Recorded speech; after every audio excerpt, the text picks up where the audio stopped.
اور سنو، مسجدوں کا امام رکھنے کی باری آئے تو پہلے کہنا کہ بھئی مولانا صاحب رد کرتے ہو کہ نہیں؟ کیا کہنے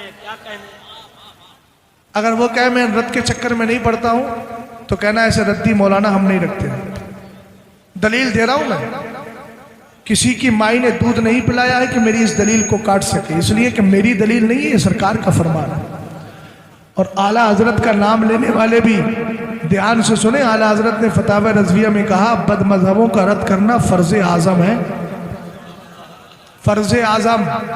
اور یہ جو مسجدوں کے متولی رد سے روکتے ہیں اپنے مولویوں کو کہ مولانا صاحب بولنا مت، ہمارے رشتہ دار آئے، یہ قبر میں تجھے رشتہ دار کام آئیں گے کہ مدینے کے تاجدار کام آئیں گے؟ کچھ سوچتا ہی نہیں ہے. یہ جو کہتے ہیں رد مت کرنا، جتنے بھی مسجد کے اندر ذمہ دار سنی سے العقیدہ ہیں، متولی سے کہیں، ذمہ داروں سے کہیں کہ بھیا رد کرنے والا مولوی چاہیے، اس لیے کہ ایسے متولی اور ایسے امام تمہاری نمازیں خراب کروا رہے ہیں. میں تمہیں بتا رہا ہوں، دلیل دے دوں؟ دلیل دوں؟ کتاب کا نام نوٹ کرو، کر سکتے ہو، تاریخ دمشق. اونچا بولو، تاریخ دمشق. لکھنے والے خطیب بغدادی حدیث روایت کر رہے ہیں. اور آگے بڑھو، اعلیٰ حضرت کی ملفوظ شریف. اعلیٰ حضرت نے بھی اس ملفوظ میں بھی اس حدیث کو بولا ہے، اپنی زبان سے تلاوت کی ہے. اب آئیے پڑھیے. میرے نبی علیہ السلام فرماتے اذا ظہرت الفتن اب البدع وسب اصحابی فلیظہر العالم علما فمن لم يفعل ذلك فعلیہ لعنۃ اللہ والملائکۃ والناس اجمعین. رسول کریم علیہ السلام فرماتے اگر فتنے پیدا ہو دین میں، بدعتیں جنم لے، میرے صحابہ کو گالیاں دی جائے، تو عالم پر فرض ہے گونگا شیطان نہ بنے بلکہ اپنے علم کا اظہار کرے. حضور اگر علم کا اظہار نہیں کرتا ہے تو میرے نبی نے فرمایا اس پر اللہ کی لعنت، سارے فرشتوں کی لعنت، سارے لوگوں کی لعنت. اللہ نہ اس کی فرض نماز قبول کرتا ہے نہ نفل قبول کرتا ہے. اب امام صاحب رد ہی نہیں کر رہے ہیں. آپ نے کہا پیچھے اس امام کے، میں نے کہا مقتدی بھائی ذرا غور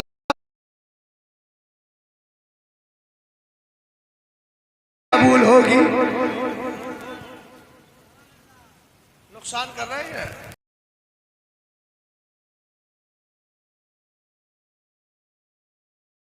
بڑا فخر ہے کہ بھئی ہم نماز پڑھتے ہیں 5 وقتہ، امام صاحب مقتدی پکے نمازی ہیں. ہم نے کہا امام صاحب سے کہیو بھیا نمازیں خراب مت کرو، بدعقیدہ لوگوں کا رد کرو، اس لیے کہ اس علاقے میں بدعقیدہ لوگوں کے رد کی ضرورت ہے. بولو ہے کہ نہیں؟ بس بہت ٹائم ہو گیا، صلح کلیت کا مفہوم سمجھا کے گفتگو کو ختم کرتا ہوں. صلح کلی سمجھتے ہو؟ میں تمہاری زبان میں سمجھا دیتا ہوں. صلح کلی کہتے ہیں جو ہر طرف دھپلی بجا رہا ہو، ہر طرف دھپلی بجا رہا، ادھر گیا تو ادھر بھی دھپلی بجا دیا، ادھر. اچھا سرکار نے ایسے لوگوں کی مثال بڑی عجیب دی.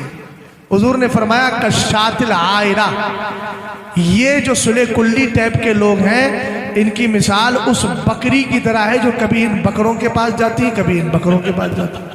یہ حضور کی مثال ہے. جب سرکار نے مثال دی ہے تو مجھے کائی کی شرم ہے بھائی؟ سرکار سے زیادہ حیا والا کوئی ہو سکتا ہے؟ ارے بولو نا. سرکار نے خود فرمایا سب سے زیادہ حیا میرا رب فرماتا ہے، اس کے بعد میں کرتا ہوں. اور سرکار کہہ رہے مثل المنافقی کشات العائرہ. فرمایا صلح کلی، منافق کو صلح کلی ہی کہا جاتا ہے اس لیے کہ منافق کون ہوتا ہے؟ جب مسلمانوں میں ملتا ہے تو کہتا آمنا، ہم ایمان لائے، ہم تمہاری طرح ایمان لائے. اور جب گیا گستاخوں میں تو کہہ رہے یار تم کیوں ٹینشن لے رہے ہو؟ وہ مولوی ہے ہمارے وہ جھگڑے کراتا رہتا ہے، بس وہی تو کرا رہا جھگڑے. باقی ہم اس کی بات پہ دھیان ہی نہیں دیتے، ہم نے تو چھوڑ دیا. میں نے کہا تو نے چھوڑا ہے نا تو تجھے کل قیامت کے دن فرشتے تو نہیں چھوڑیں گے.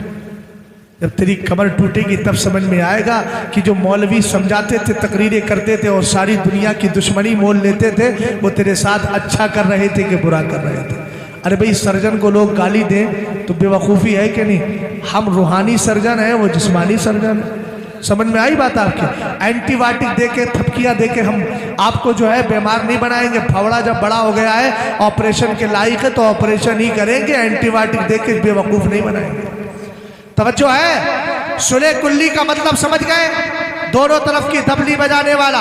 और आसान कर दो, सुलह कुल्ली वो होता है जो देवबंदियों के पास जाए तो कहा भैया तुम भी ठीक हो, जो वहाबियों के पास आए तुम भी ठीक हो, सुन्नियों के पास आए तुम भी ठीक हो, वो सुलह कुल्ली है। और ऐसे सुलह कुल्ली के लिए मेरे ताजुश्शरिया ने तो कह दिया, सुलह कुल्ली नबी का नहीं सुन्नियों। और मैं आपको बताता हूँ, सुलह कुल्ली की डिफिनेशन मैंने अपने शेर में की है, सुन्नियों है सुलह कुल्ली दर हकीकत बस वही जिसको बातिल और हक में फासला मिलता नहीं, यानी दोनों को मिला देता है, हक और बातिल। और आसान कर दूं, जो गोबर और हलवा दोनों को मिलाने की बात करे उसको सुलह कुल्ली कहा जाता है। और जो गोबर को नजासत कहे और हलवे को रसूल करीम अलैहिस्सलातो वस्सलाम के मुताबिक ये कहे कि सरकार को मीठा पसंद था इसलिए मुझे भी मीठा पसंद है, अगर इस नियत से बोल रहा है तो वह पक्का सुन्नी होता है। हम हलवे और गोबर को मिलाने नहीं आए हैं, हम हक और बातिल को मिलाने नहीं आए हैं, हम बातिल को मुंहतोड़ जवाब देने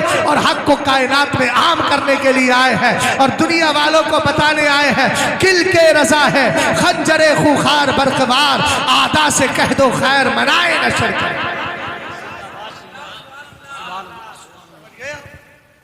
अरे कुछ समझ में आया? इसलिए ऐसे लोगों से भी बचना। आखिरी बात अर्ज कर रहा हूं, सैयद साहब क़िबला को बहुत बिठा लिया मैंने, अब ज्यादा नहीं बिठाऊंगा, समझ गया आप? एक बात बता दो, ये जो कहते हैं ना कि हम तो अपने रिश्तेदारों से रिश्ता नहीं छोड़ेंगे, उनको एक वाकया सुना देना और उसके बाद कहना अब तुम अंजाम लगाओ, अपना नतीजा निकालो। किताब का नाम है शरहुस सुदूर, लिखने वाले हैं नवी सदी के मुजद्दिद अल्लामा जलालुद्दीन सुयूती।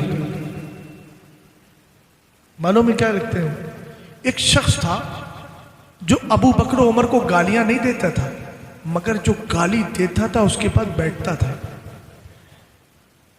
ये जो कह रहा है ना कि देवबंदियों का खाने से देवबंदी थोड़ी हो जाएगा, हमने कहा मसला अपनी जगह है, लेकिन फिर सरकार ने क्यों कहा फला तुवाकिलुहुम वला तुशारिबुहुम वला तुजालिसुहुम वला तुनाकिहुहुम वला तउदुहुम इन मरिदू वला तुसल्लु अलैहिम इन मातू। सरकार से ज्यादा समझदार हो, अक्ल है, जरा सी बात करते हैं बड़ी बड़ी।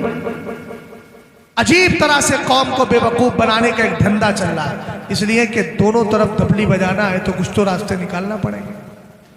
अरे भाई सरकार ने कहा खाओ मत, इनके साथ पियो मत, तो हुजूर से कहो कि हुजूर खाने पीने से कोई देवबंदी हो जाएगा? शर्म नहीं आती? बात कहां तक पहुंच रही है? अरे भाई सरकार फरमा रहे हैं खाओ मत उनके साथ, पियो मत उनके साथ शादी मत करो, बीमार पड़ जाए देखने मत जाओ, मर जाए तो जनाजा भी मत पढ़ो। ये सरकार फरमा रहे हैं। हुजूर के फरमान पर हर ईमान वाले का अकीदा है कि नहीं? अरे बोलो है, जल्दी बोलो। कैसे टुक टुक दीदम दम न कशीदम गटर गटर देख रहे हो? बोलो जरा प्यार से, क्या बोल रहे? हमारा सरकार की हदीस पर क्या है? अकीदा है। अब जरा गौर फरमाइएगा, शेखैन को गालियां नहीं देता था, लेकिन गाली देने वाले से दोस्ती थी, बैठता था उसके पास। मरने का वक्त करीब आया, हदीस में है मालम युकरगिर, जब तक के इंसान की नड़खड़े में आकर के यहाँ पर आकर सांस फंस नहीं जाती, उल्टी निकलती है सांस, जब तक के सांस फंस नहीं जाती तब तक के वो बंदा क्या रहता है, उसकी तौबा कबूल हो सकती है। अभी इस पे गरगरे वाली कैफियत नहीं थी। इसके घर वालों ने कहा कलमा पढ़, बोल ला इलाहा इल्लल्लाह। अब इसकी जबान पे कलमा चढ़ ही नहीं रहा है, बहुत देर हो गई कलमा नहीं चढ़ता है, लेकिन अभी बोलने की कैफियत थी। घर वालों ने पूछा क्या वजह है? ए भाई जरा ध्यान से सुनना, जो दाएं बाएं बहकावे में आ जाते हैं। अरे भाई बात तो सही कह रहे हैं, मौलाना मोनिस तो झगड़े ही कराते हैं, इनको उनसे अलग करा दिया, उनको इनसे अलग करा दिया।